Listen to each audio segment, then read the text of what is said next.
নবী সাল্লাল্লাহু আলাইহি ওয়াসাল্লাম বলে ওই ব্যক্তি ধ্বংস হবে না, ওই ব্যক্তি ধ্বংস হবে না যে রমজান মাসের 30টা রোজা রেখেছে, 30টা তারাবি পড়েছে, 30টা সাহারি খেয়েছে, ওই ব্যক্তি ধ্বংস হবে না।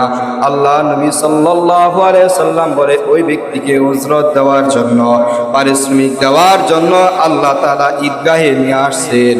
আল্লাহ তাআলা ফেরেশতাদেরকে আসমানে ডাক দেয়া বলে, ও আমার আসমানের ফেরেশতারা, দেখো দেখো, তোমরাই তো বলেছিল ইনসান যেন আমি না সৃষ্টি করি, এই মানুষকে যেন আমি না সৃষ্টি করি। এই মানুষ সৃষ্টি করলে এই মানুষ দুনিয়াতে কাটাকাটি করবে, মারামারি করবে, হানাহানি করবে। এই তোমরা ইবাদত করতে চেয়েছিলে, দেখো দেখো দেখো, আমি আমার মানুষকে সৃষ্টি করেছি, আমি এই মানুষকে সৃষ্টি করেছি 30 দিন রোজা রেখে সে ঈদের নামাজ পড়ার জন্য ঈদগাহে যায়।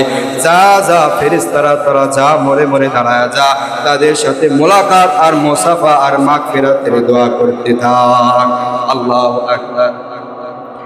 সম্মানিত এলাকাবাসী,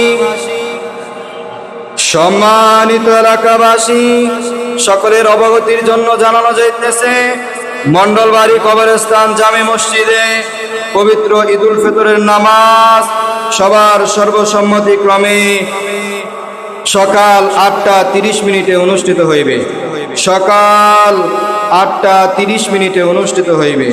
আমরা যারা এদিক সেদিক ঘোরাফেরা করছি, আমরা তাড়াতাড়ি মসজিদে চলে আসি। এখন আমাদের ঘড়িতে সময় সকাল 8:25। সকাল 8:25।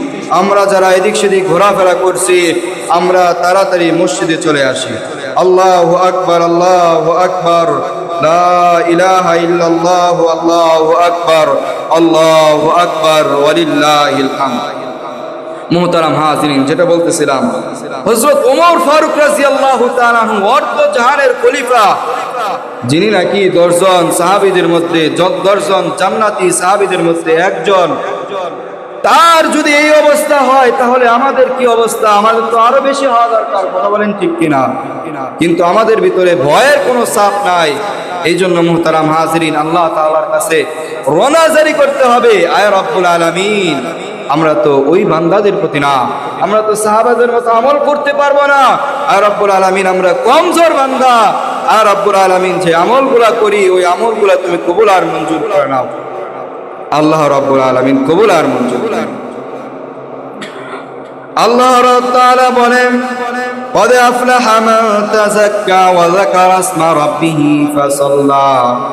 বান্দা যখন বাসা থেকে বের হয়ে ঈদগাহর দিকে আসে, আল্লাহ তাআলার বরত্ব বড়াই করতে করতে আল্লাহু আকবার, আল্লাহু আকবার, লা ইলাহা ইল্লাল্লাহ, আল্লাহু আকবার, আল্লাহু আকবার, ওয়ালিল্লাহিল হামদ। বান্দা যখন বরত্ব বড়াই করতে করতে আসে, আল্লাহ তাআলা বলে